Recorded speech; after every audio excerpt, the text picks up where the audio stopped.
with a mandate to determine the validity or otherwise of the election of the president-elect. It is clear to us that the jurisdiction of the court is quite circumscribed in terms of the orders or reliefs it can grant following the hearing and determination of the election petition under Article 140 of the Constitution.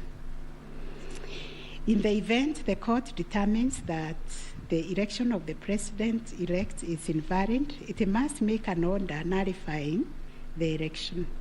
Consequently, it has also to make an order directing IEBC to hold a fresh election within 60 days after the determination. Should the court determine that the election of the president-elect is valid, it shall issue a declaration to that effect. The court has then, as a matter of course, to make an order dismissing the petition with or without cost, as the case may be. In the strict sense, therefore, these are the only orders that the court may make under the Constitution. The court cannot assume jurisdiction that goes beyond the purview of Articles 163(3) and 140 of the Constitution. However, nothing stops the court from issuing orders or reliefs by way of recommendations. Indeed, since 2013, this court has issued many recommendations arising from the determination of 3 petitions challenging the election of the president-elect. The recommendations are meant to improve our electoral landscape and hence aid in the development of our democracy. In this regard, this court has been greatly aided by the contributions also of the amici curiae, and the court places a heavy premium on those briefs that were filed and those which were admitted. The final orders made by the courts. This is a unanimous decision of the court, and we make the following orders. 1, the presidential election petition number E005 of 2022 as consolidated with the presidential election petition numbers E001, 2, 3, 4, 7, and 8 of 2022 are hereby dismissed. As a consequence, we declare the election of the first respondent as president-elect to be valid under Article 143 of the Constitution. This being a matter cutting across the public interest, we order that each party do bear their own costs. It is so ordered. And finally, the court has asked me to also acknowledge, although we'll do it in the long draft, the enormous contribution made by counsel in these proceedings, and also the orderly way the counsel, all the advocates and parties conducted themselves. They remained seated throughout the proceedings. That is the judgment of the court, a unanimous one. We shall issue a media summary to help the media summarize the case. I think that is all. Thank you very much for coming.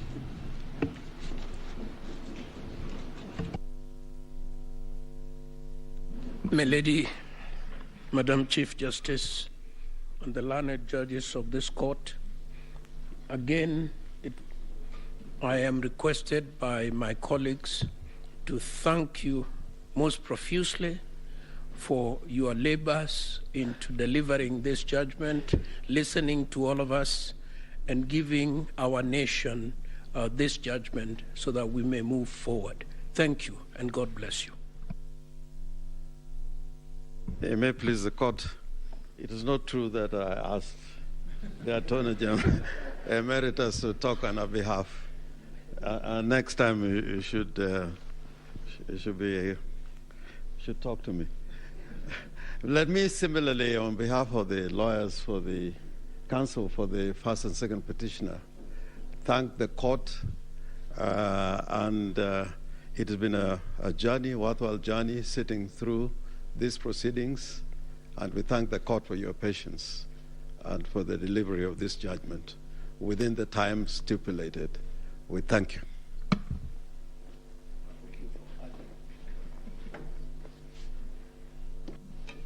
Madam President, members of the court, I wish to request just a couple of minutes for the chairperson of the Law Society of Kenya to make a few remarks in appreciation of the work that the court and Kenyans have done on this exercise, if you allow. Thank you. I call upon Mr. Eric Theuri to come and make his remarks. It is also his birthday. I would have sung happy birthday for him.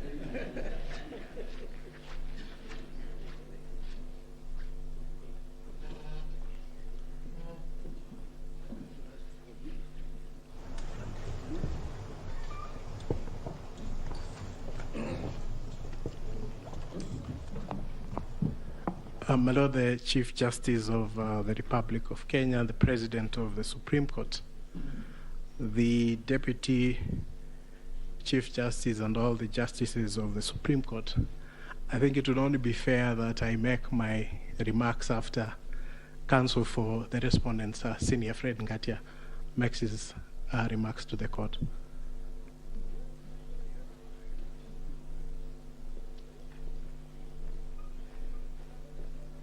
Madam Chief Justice, thank you very much. It's so kind for the President to acknowledge that age goes before youth.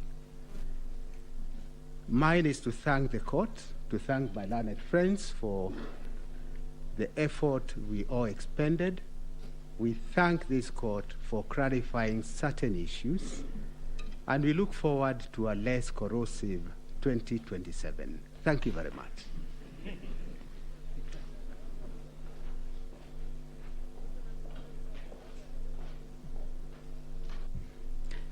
Madam Chief Justice, Madam Deputy Chief Justice, it's so nice to have two madams at the same time, and members of the court.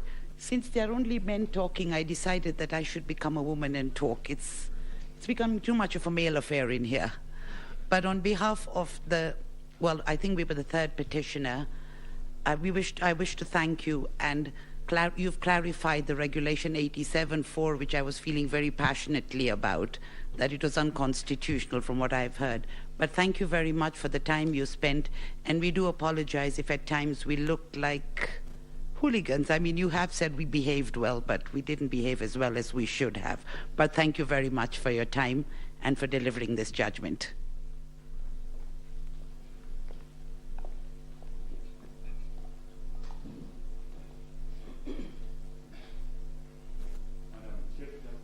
Madam Chief Justice, Madam Deputy Chief Justice, members of the court, I, on behalf of Attorney General, take this opportunity to thank you most sincerely for a great job done and for the courage to clearly define the limits of the law, which will help us empower IBC on the way forward, and hope that this might be the last of the petitions after elections once we carry out a proper elections based on your guidelines. Thank you.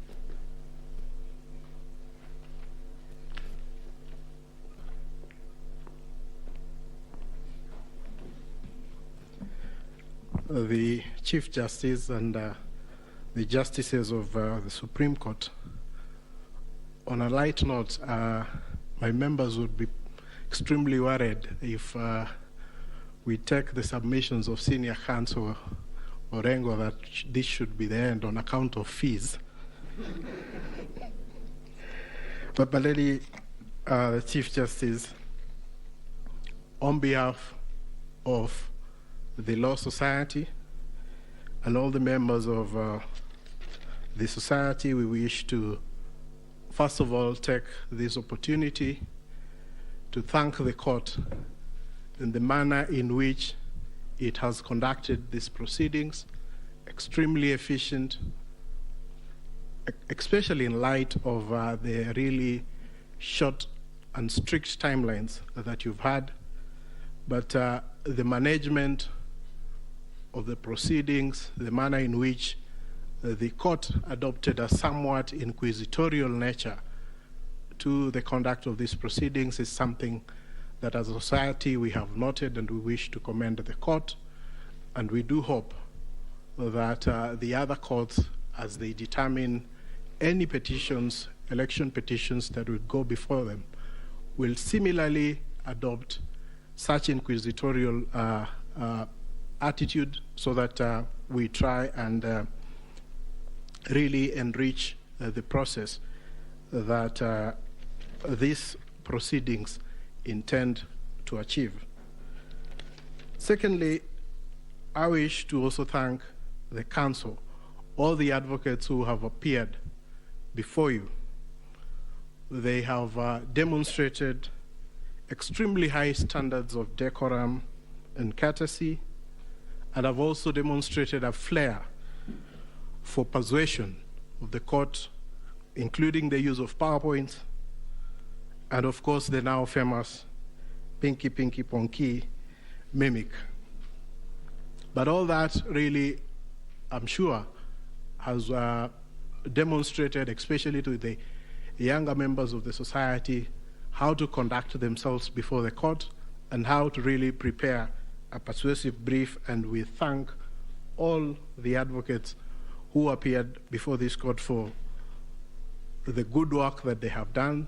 And of course, as a society, we feel extremely proud that they have been able to raise the profile of the advocates in this country a notch higher from their presentation.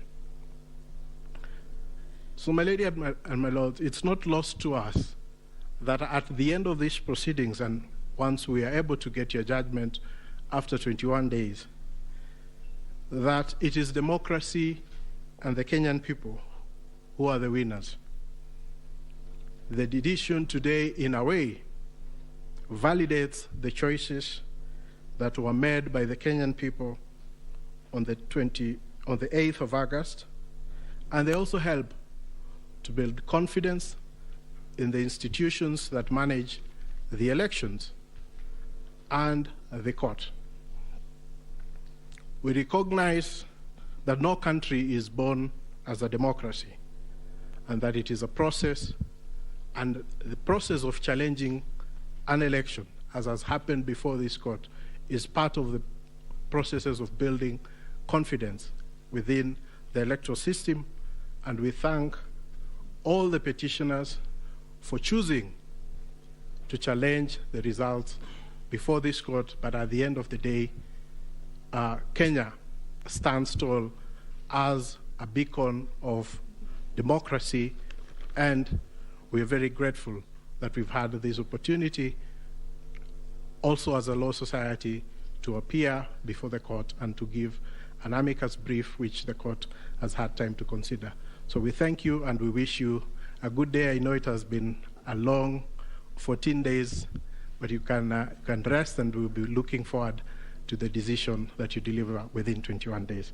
Thank you so much, my lady and justices of the Supreme Court.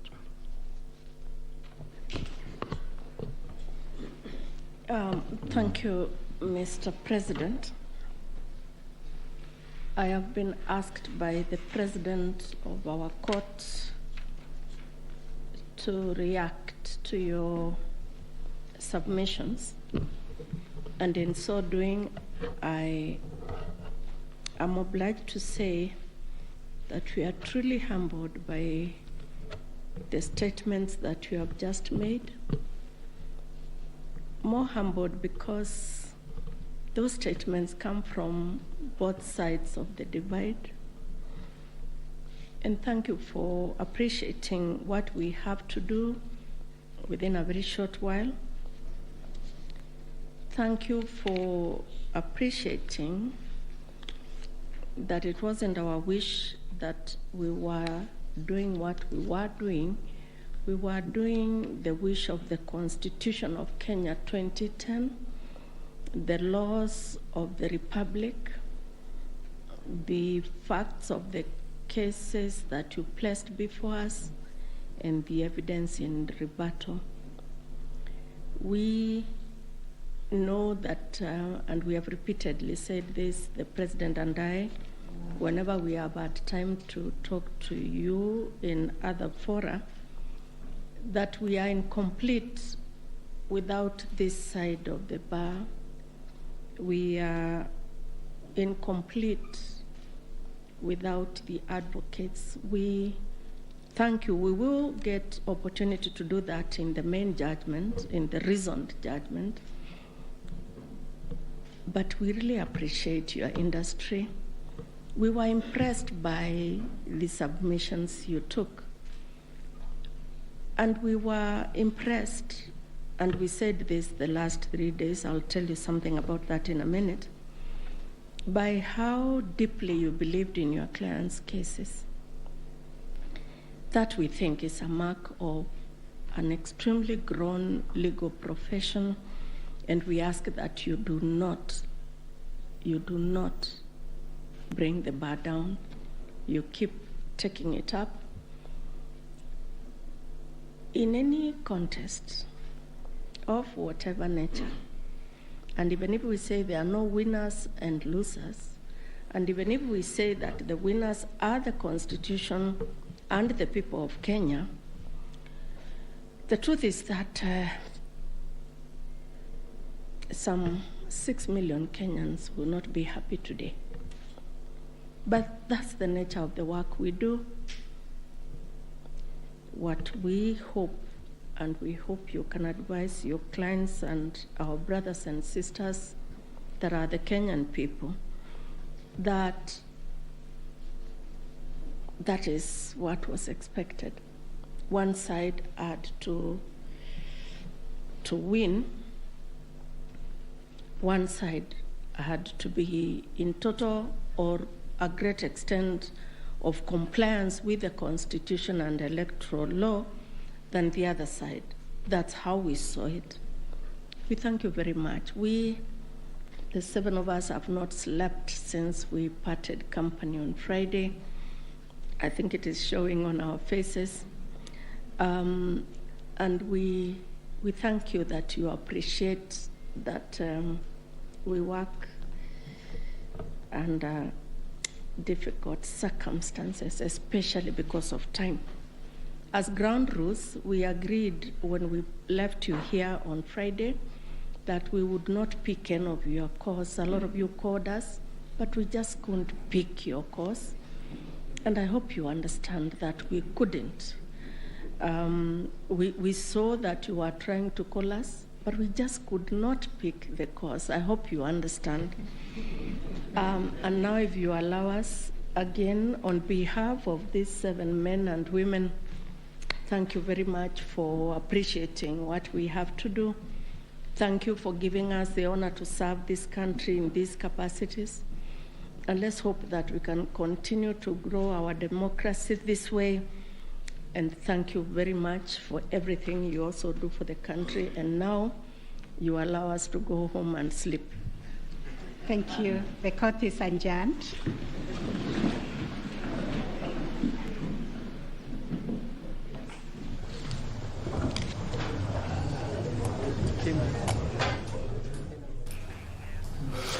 Very well, there you have it. William Samoei Arap Ruto is officially Kenya's 5th president after that win. His win was affirmed by the Apex court there. They say once you've cleared the bush, you cannot hide it in it anymore.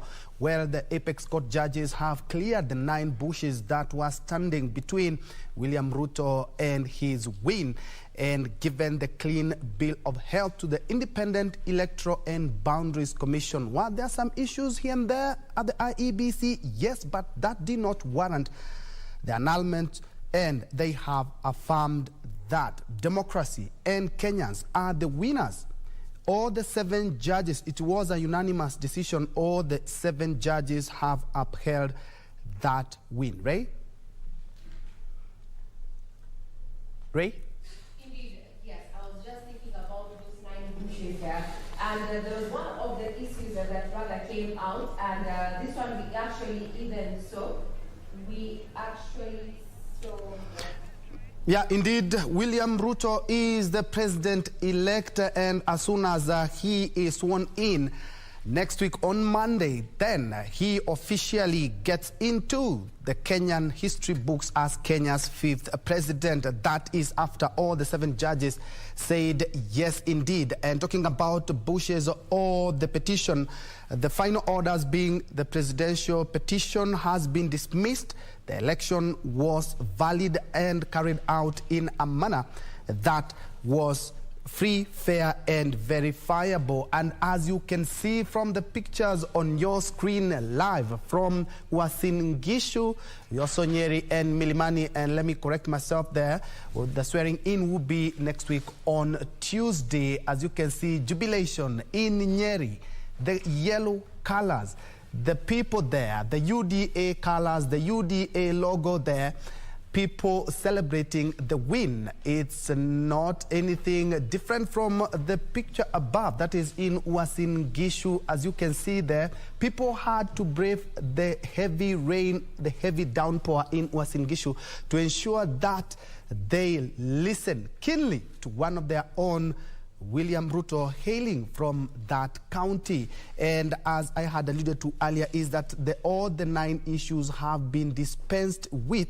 And talking about the technology failing and integrity verifiability, that has also been dismissed. Actually, one of the key issues that all Kenyans we were looking at is the 50+1. And from what the judges have talked about there, giving us calculated and verified reports say that yes, indeed, William Ruto did hit the 50%+1 as required by the law. And also, did the irregularities affect the final outcome? Yes, indeed, there were here and there, but that did not warrant any, the irregularities did not warrant the annulment of that presidential election. Was there interference, transmission of Form 34A, uploading of Form 34A? No evidence presented, according to the 7 judges, to show interference on the form before or during the uploading. That has also been dispensed. And also, they're talking about the postponement of the election in 8 electoral units.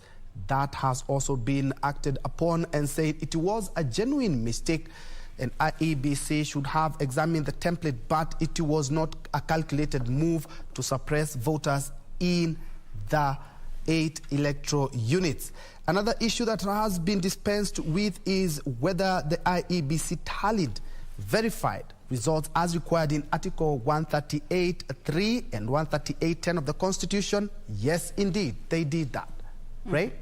Now, some of the issues there, and I'd want us to zero in on that one of the 5th, actually the number 5 of the issues, whether there were unexplainable discrepancies between the votes cast for the presidential candidates and other elective positions. This is an issue that has perennially been questioned whenever we've had presidential petitions. We saw this happen in 2013, we saw this happen in 2017, and also now in 2022. But now, issue number 6 on the conduct, and this heavily lied on the conduct of the IEBC as the agent that was in charge, or in as far as oversight is concerned, whether IEBC carried out the verification, tallying and declaration of results in accordance with Article 138.3C and 138.10 of the Constitution. Here we had the 7-judge bench actually go further to even issue a recommendation, and I'd want to paraphrase there with the CJ, their Chief Justice Martha Koome, saying that there are far-reaching reforms required of the IEBC, and thus pointing at serious grievances in as far as governance of the IEBC is concerned. However, no information shows that the election was compromised, and also questioned the participation of the dissenting 4 commissioners there, questioning why they participated up until the last minute. And very curiously there, she further pointed out and said that it was a last minute, an 11th hour boardroom rapture. I'd want to bring in the views of our lawyer here, Gibson Gisore, in regard to that particular issue, the verification, tallying and declaration of results and the implications it has therein into the conduct of the IEBC and also the conduct of the chair. These have been adversely mentioned by the petitioners and now the judges while actually doing the pronouncement of the verdict therein. So what is your take in regard to that, Gisore?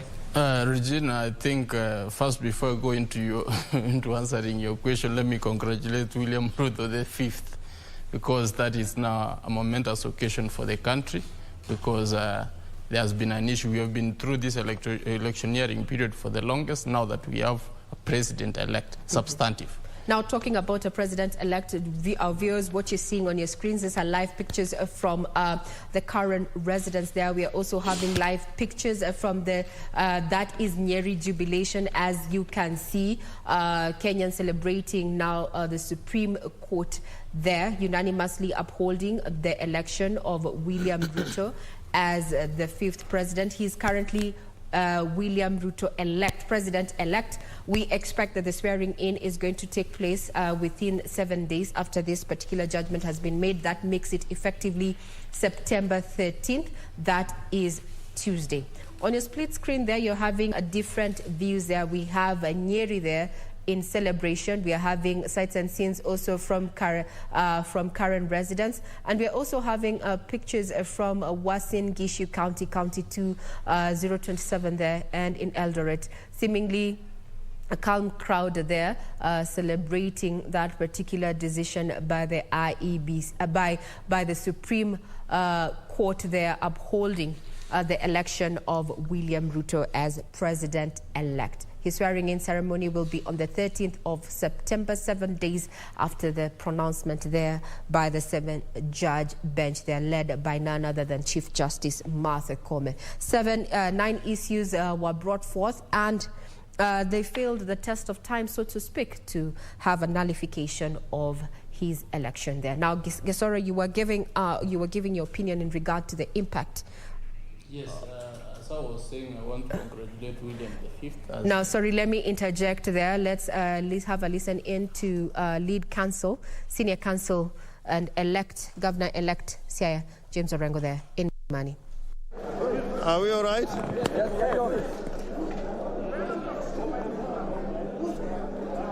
First and foremost, I want to thank our team of lawyers.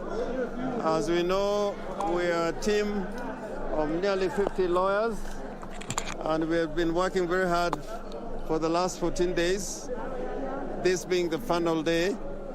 Secondly, we want to thank our clients, the petitioner number 1, Raila Amolo Odinga, petitioner number 2, Martha Karua, and other eminent persons in this team, including senior counsel Stephen Kalonzo Musyoka, for having their trust and confidence in this team of lawyers to prosecute their case in petition number 5, which has been consolidated with other petitions, and put their case before the Supreme Court. I want to say without a fear of contradiction that we do not agree with the decision of the Supreme Court. Like Al Gore, I will say we accept the decision, but we do not agree with it. And I'm saying this as a seasoned practitioner that courts sometimes make mistakes which have to be corrected over time. Courts make political decisions. As you know, in the United States of America, there has been a long-standing case that has been held as universal truth of jurisprudence involving women's rights, Roe versus Wade. It took them 50 years to overturn that case because of a Republican Congress and a Republican president and a Supreme Court that was basically appointed by Republicans. And therefore, I want to say, yes, in accordance with the law, we got to accept this decision. as the law of the land, but I think it is a very ideological decision. I think there are a lot of what was said in the judgment, and we'll have time when that judgment comes out to put out a critique. But all it means is that in our jurisprudence, the petitioners will always have a big burden to carry when you have an electoral commission which is not open and transparent. The best way for this court to have made a decision was with the servers to be fully opened and all the election materials be placed before the court, as would happen in a case where justice has to be rendered. As you know, and I am saying this again without fear of contradiction, we wanted a comprehensive audit of not only the technology that was applied by the Electoral Commission, but we wanted a proper audit. Although time was of the essence, but I think we had sufficient time to carry out a proper audit, including looking at the issue of the foreign intruders, the Venezuelans, which you'd notice the court avoided in making any comment about those intrusions and invasions of the system, the technology, the IT structure.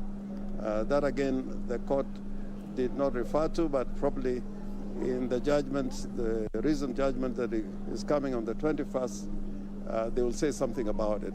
And therefore, I want to end by saying the rule of law should prevail.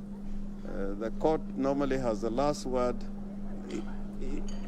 in making a statement as to what is the law of the land. But as citizens who are sovereign, we're entitled to disagree, and disagree very vehemently. I think the court, in conducting the proceedings during the hearing, I think they were patient. They listened to us. It is only the outcome that we do not agree with. Finally, I think our clients, the two petitioners, Raila Amolo Odinga and Martha Karua, may be addressing another press conference, but we are happy to talk to you on this issue. And have a watertight case, but we saw them talking about forgeries and wild goose chase. Did that surprise you? No, I mean forgeries. When the DCI, the Director of Criminal Investigations, what do we put before the court? A lot of it was from an agency of government. I didn't see them talking about similar incidents in matters concerning the Independent Electoral and Boundaries Commission. That's why I was saying it was a little ideological. They were looking for things on which to destroy our case, but similarly not taking sufficient time to look at what happened on the other side. And that will be another story for another day. Would you admit you might not have been well prepared for this case? We were very well prepared. I think compared to 2017, we were a lot more well prepared. What would be the 2 or 3 points of mistake that you say the court might have made mistake on that? Fundamental. In 50% plus 1, I think they were ideological. We are using the baseline of total registered voters in the land as against those who turned out to vote. If you read any legal material on what should be a turnout, including the Black's Law Dictionary, turnout is normally based on the registered members in a country as against those who turn out to vote. So there are so many other examples we can take up. Are you still confident you lost on all grounds? Yeah? On all the key 8 issues you lost? The issues that the court formulated, but we're quite happy to live with it and talk about it another time. Philip, you want to say something? Just on the idea that we lost on all 8-9 points, we find it incredible that that could be the holding of the court. In more than several of those cases, we had overwhelming evidence. As my senior counsel, Mr. Orengo says, the servers were not opened. The involvement of the Venezuelans for a full month before, half a month before the elections and up to the 16th of August was not explained. No, it wasn't even offered. We perhaps are a little distressed on the over-reliance of a registrar's report that has no input from us. That report was completely silent on the failure to open the servers. The servers, repeat, the servers have all the answers. The exact role, we provided evidence that the Venezuelans were downloading documents, creating documents, and generating documents. None of that was touched. But as my colleague says, we hope they'll address all this in the final judgment. As somebody has said, it's incredible that we could lose on all points and they could win on all points. But as Senior has explained, it's probably the ideological aspect of this judgment. Are you still confident on the 21st it will be a different ruling? No. They have tied their hands. They can't get out of it. They have given their final decision. It's now a question of them finding the reasons for those findings and justifying them. It's not always easy, but I think they have some time to do it. The other thing that I found a little bit disturbing is the presentation of the Form 34A by somebody I really respect as an advocate, Julie Soweto. It was described as hot air, but you could see when that evidence was being adduced before the court, how engaged even the justices were. So I found it rather odd for them to describe it as hot air. I think that's why I'm saying this is ideological, because they would have said on the evidence presented, we find there was more weight as to the evidence which was adduced by the other side. But to say that it was hot air and it was a document coming from the Electoral Commission, I found it very, very disturbing. If I may explain a little further on that point made by Julie Soweto in the petition, that gentleman, Camargo's name was not supposed to be on Form 34A. If at all he was involved in this election, he was involved on the technology side. So to find it anywhere near a Form 34A raised more questions than answers. There was silence. And of course, on the issue of the famous 34A that Julie was describing, it was found to have been signed by the agents of UDA and UDM on the 7th, which is before the elections. No mention was made of that. So many things, many questions, perhaps more questions than answers, but it is the decision of the court. They have to live with it just as we have. Is that all? Thank you. Professor Agenda may want to say something. Okay. Sawa.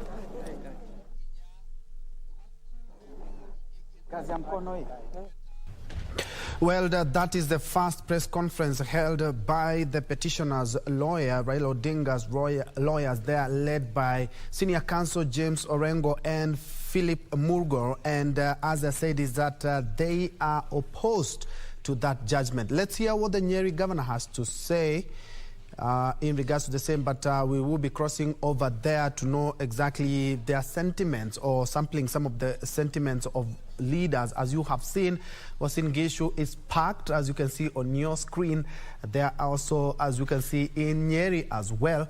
Earlier on, we had a live feed from the president-elect residents in Karen, but the live picture that you can see on your screen is live from Uasin Gishu, where it is the home of the president-elect William Ruto. And indeed, as you can see, they have braved the rain to just listen up to the whole judgment by the 7 judges, and they are elated. As you can see, earlier on they were dancing to that, but as the lawyers representing the petitioner have talked about, is that despite the overwhelming evidence, they say that without any fear of contradiction, they do not agree with the decision and said that mistakes are to be corrected over time, challenged availing of election materials for comprehensive audit, but they say that they will look at the judgment keenly after the 21 days that the judges have talked about,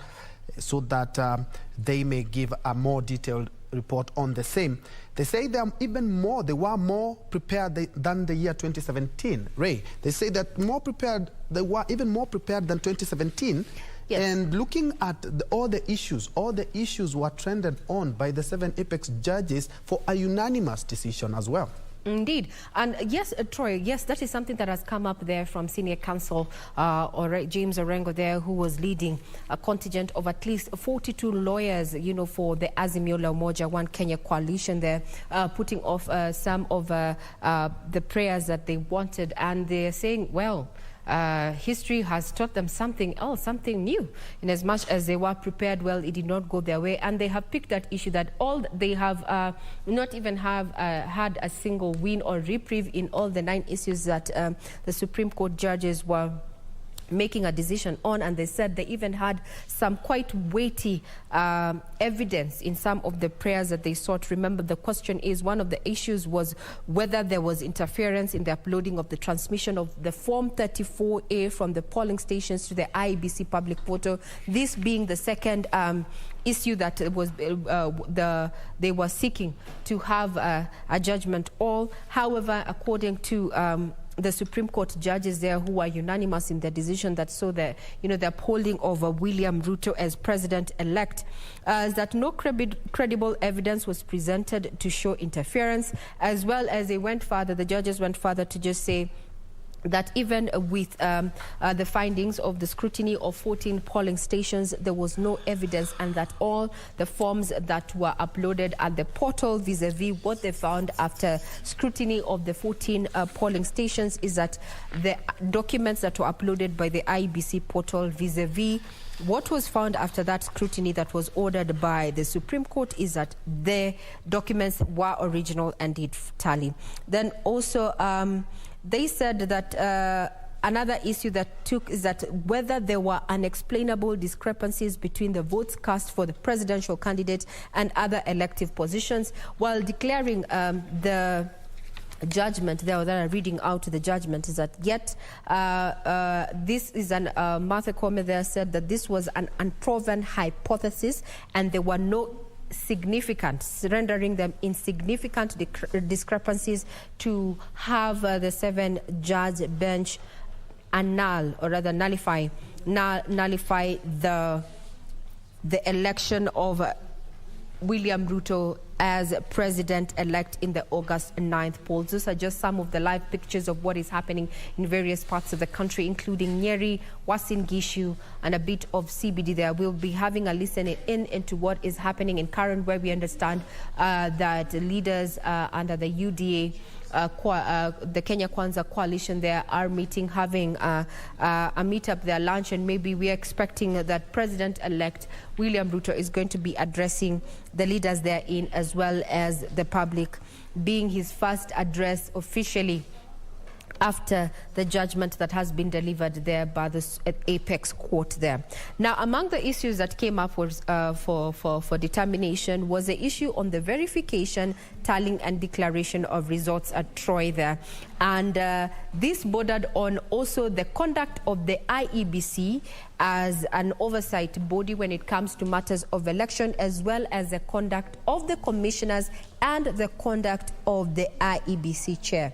Therein, we saw the Apex Court give recommendations, quoting and saying that their far-reaching reforms are required within the IEBC, and maybe this is something that we are likely to see prioritized once the president-elect has been sworn in on September 13th. This happens to be Tuesday there, given that after delivering that particular verdict is that no information shows that the election was compromised, and also questioning the participation of the dissenting 4 commissioners there, and quoting that, other than seeing a last-minute boardroom rapture, and I'm using the words carefully there as used by the Chief Justice there when delivering this particular judgment. So Troy would want to have this conversation then. Are we seeing what key areas should the President-elect, once sworn in, based on, focus on based on the issues that have been raised in this particular petition? Maybe we can rope in our panel here that has been with us since morning and is still here with us, pre and post judgment. Troy. Indeed. For me, if you ask me as a journalist, one thing I would actually urge the president is to unite Kenyans. Of course, every election leaves some groups that divide, some divisions here and there, and I believe that would be a good platform to start from, reaching out to the other side so that Kenyans, looking at the election cycle in Kenya is quite extended, and it would be good if we put all matters, politics and election aside, and then have a working government. That's me. And of course, we can bring in our experts. We are joined by two lawyers. We have been having Gibson Gisore, who is a constitutional lawyer since morning, and we also have Henry Kurauka, who is also a constitutional lawyer. And perhaps we have not even touched on how you guys have perceived that being officers of the court. Henry. Yes, thank you very much. I do agree with the Supreme Court. Courts do not determine matters through speculations or hearsay or assumptions. The court are guided by facts, law, and merits of each case. And you can see the judges have been able to answer all the issues that were raised by the same court. And I do agree that their findings are illegal because they are the only two alternatives, either to validate or invalidate the elections. That is the power of the court. The other thing I would like to state is that for the entire judgment, that's where we may find the recommendations, that is within 21 days. We will be able to read the entire judgment and try to see the recommendations brought by the Supreme Court. These recommendations may be done by the government, IEBC, which is an independent organ, or our parliament, because some may require legal amendments. The other thing I would like to say is that courts do not conduct elections. It is the IEBC, and therefore it would be unreasonable to expect the Supreme Court to declare any person as elected.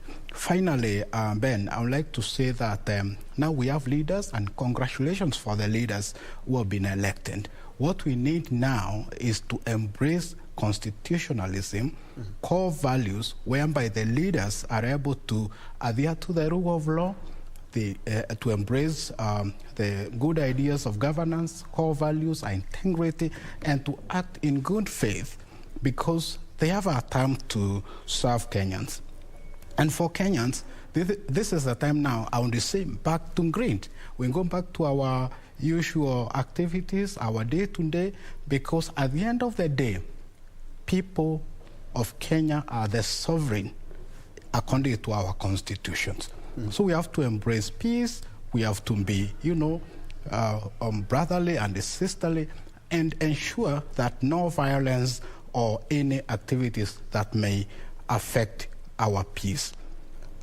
Perhaps I would take this opportunity to say congratulations to our president-elect, who will be sworn on 13th of September, which is a public holiday by dint of the presidential assumption office. And just a quick one. What stood out for you as a lawyer and in regards to that judgment, and bearing in mind that all judges affirmed and all issues were thrown out? Yes, one thing that came out very clearly is the unanimous judgment. It is very rare to find the judges agreeing on every aspect, every issue in the pleadings. The second thing is their analysis and their findings in all the issues. it came out very well. They were able to link the role of IEBC as a body corporate, where they raised issues of technical team. Remember, returning officers, presiding officers, the technical team, and many persons play a part. So it is one body corporate.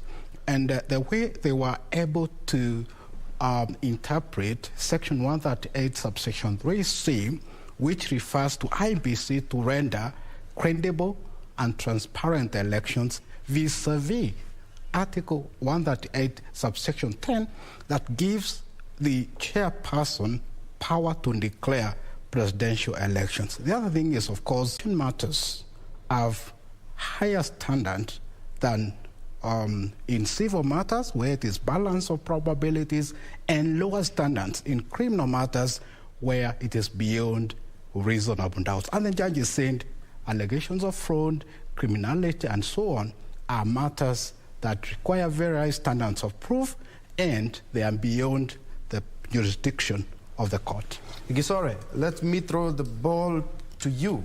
What really stood out in that judgment that has just been delivered by the 7 judges? For me, Bentro, is the fact that we've been here with you analyzing this election, and I think I've been very consistent that I really didn't see any much of an issue with this election.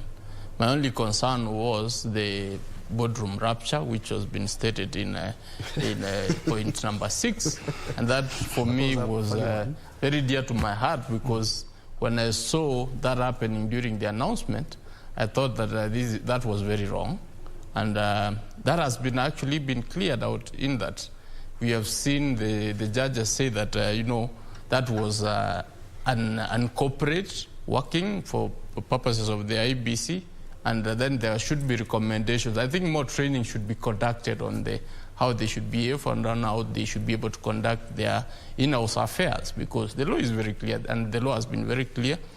The courts have really found in favor of the president-elect that and IBC that indeed they did their job, but save for the last bit where we saw some of them seceding and trying to do a presser outside, which was wrong. And now, as Kenyans, we need to focus. We need to go back to our jobs. We need to actually do that, which because as one of I'm sorry to quote this, one of the advocates for Kenya Kwanza did mention that this case was all about a lot of noise with nothing, over nothing. But indeed, the opposition, you have seen Senior Counsel Orengo do state that it's unfortunate for them that their side really didn't actually didn't win on any of the issues. But the judges, I think, have been very clear. They have been able to itemize point by point by stating that, yes, this came by, this was the response, and this is what we found, that indeed they didn't reach the threshold. I told people that the case was a very good case, but what matters is the evidence, now, because courts rule on evidence. Now, Gesore, since you've brought us to that point, the issue of, in your opinion, as a legal mind, what caused the Azimio camp this particular petition, from where you sit? Evidence. Evidence, evidence, evidence. But everything they claimed to have had, actually, if we just go back to what Senior Counsel Orengo said, and also Philip Murko there, part of the team there, they said that in some areas they had concrete evidence. This evidence did not move the court that indeed it was qualitative enough. They came with a lorry full of evidence, but it was not qualitative enough. Because if you listen to Martha Koome read the judgment, she was very articulate that this was the allegation on this petition. This is the response we got. And we didn't find it. And then she goes on to qualify their statement that we looked at it from both ways. Some of them were actually realized to be, and then the key issues which they were relying on were actually sensationalized, which is really unfortunate, because it's good for the media, but as a legal mind, from where I stood, I only told people, I only hoped that, because you are trying to annul the will of the people, you need to come with alternative numbers. There were no alternative numbers. That's where, for me, key for me was point number 5, And point number 7, once those ones did not meet the threshold, I knew this thing was already gone. Yes. What is the likely fate of IEBC going forward, looking at the recommendations that has been made by the Apex Court in regard to that there needs to be, a review, so to speak, reforms are required within the IEBC? What impact will this recommendation, is it likely to have? I will only wait for the judgment in 21 days, I think, if I'm not wrong, Matakome said, to see what kind of recommendations they are giving. Because for me, IBC is at the center, is the man at the center of this election. And we need them to act in concert.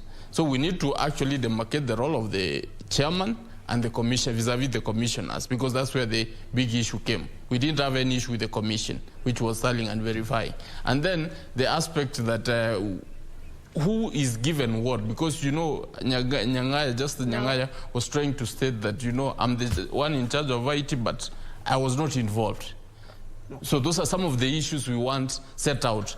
Is it that once you've been given a role, what is your district? Now we have to do in-house our housekeeping for the IBC, and that's really unfortunate for us because we expect them to do that for themselves. Now let's have a listen into what is happening on ground. These are just various sights and scenes. We are currently in Eldoret, which happens to be in Uasin Gishu County, County 2027 there, and as you can see, Kenyans have come out in significant numbers, so to speak, and they're celebrating. We understand there were some showers, but this did not keep them out from, celebrating here.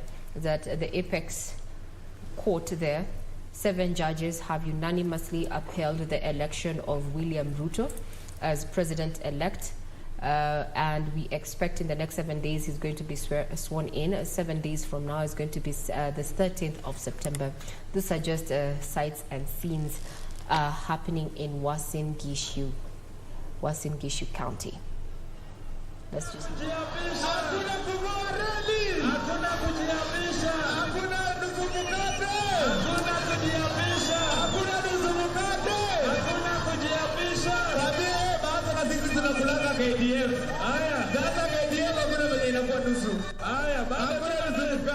Nataka muwapatie ile wimbo ya William ya kusema Bwana usehemu yangu, rafiki yangu wewe katika safari. Now let's head to Kirinyaga. Yeah, indeed, those are live pictures from Uasin Gishu, but let's cross over now to Kirinyaga County. We noticed there were some celebrations as well.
An opinion and also just some sights and sounds and also reactions of residents in Kirinyaga, where as you can see they're just celebrating.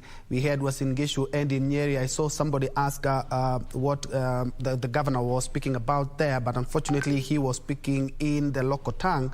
And so as soon as we have those speeches in Swahili and English, we'll be crossing over to just get a feel of the reaction of leaders. Earlier on in Karen, as you had seen in some pictures earlier on we heard, is that a lot of leaders elected on a UDA Kenya Kwanza ticket were there and they were watching it as a group. We do, of course, expect a link from there. We expect the president-elect to be making one. And let's have some reactions from Nyeri County now.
tũraga muoyo tũmwĩra nĩ wega ika maitho na rute ngũbia awa mũthingu thĩinĩ wa rĩtwa rĩa Jesu Kristo nĩtwoka mbere ya gĩtĩ gĩaku Ngai twenda gũgũcokeria ngatho nĩ tondũ tũrũkie gĩikaro gĩkĩ Mwathani nĩtũrakũhoire.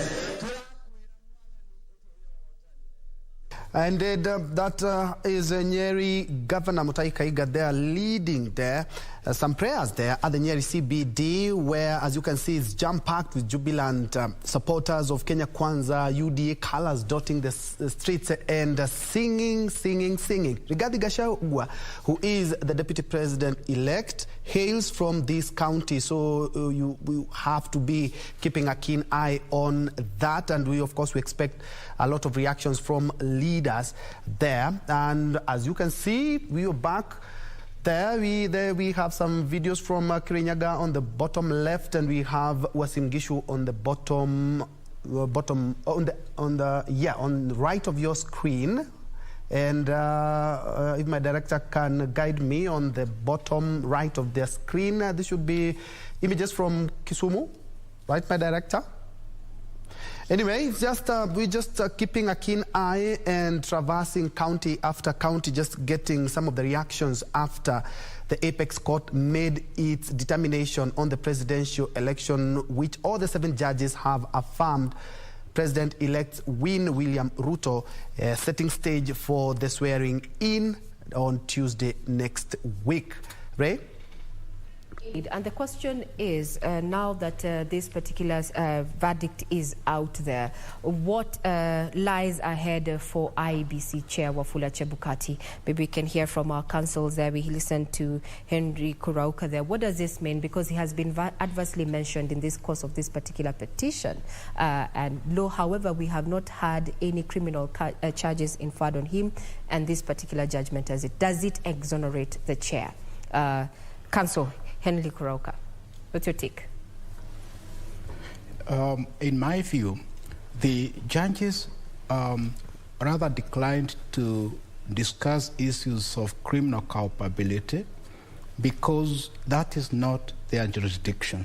Their jurisdiction is to establish and make a decision on presidential elections, whether it is valid or invalid. If there are other issues of criminality, I believe in their full judgment, they will make recommendations as to how the process should be handled. And that commences from the lower court, from the magistrates' courts, because that's where criminal cases start. Then High Court for appeal or Court of Appeal.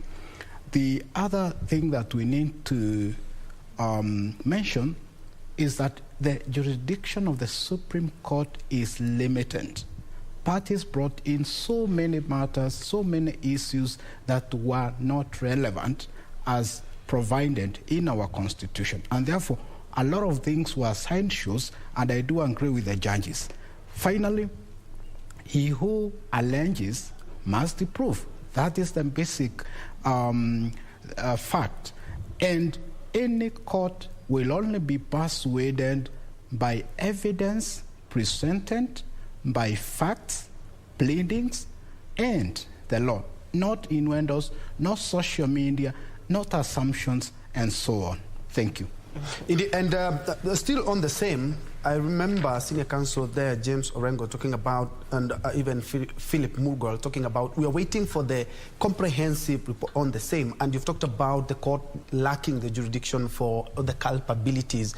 What happens to reports by, of course, there's the IBC report, there's a report by the Supreme Court registrar in regards to the boxes that were tallied, and the DCI report that was presented in court in regards to the Venezuelans.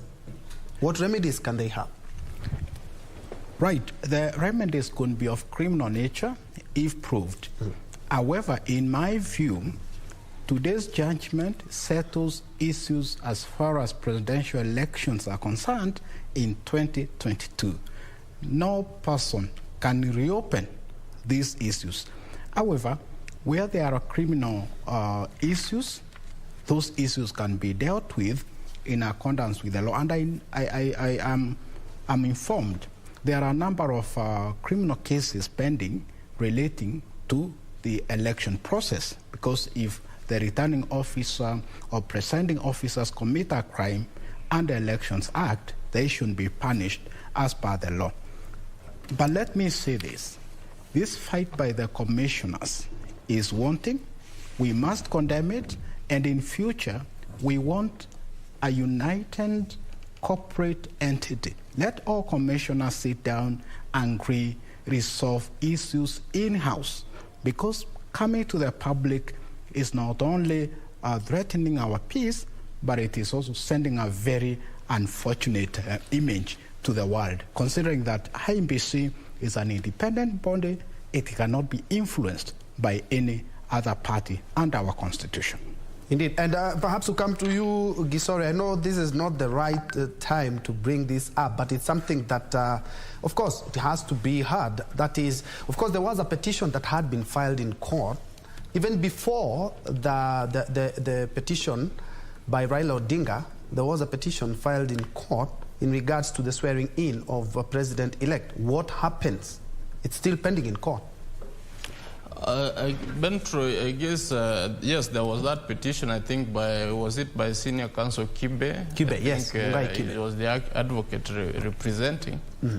I really haven't heard much about it. Mm-hmm. I am not sure whether it was even given a date, or if it was given a date, was it before this period or after? Because if it's given after,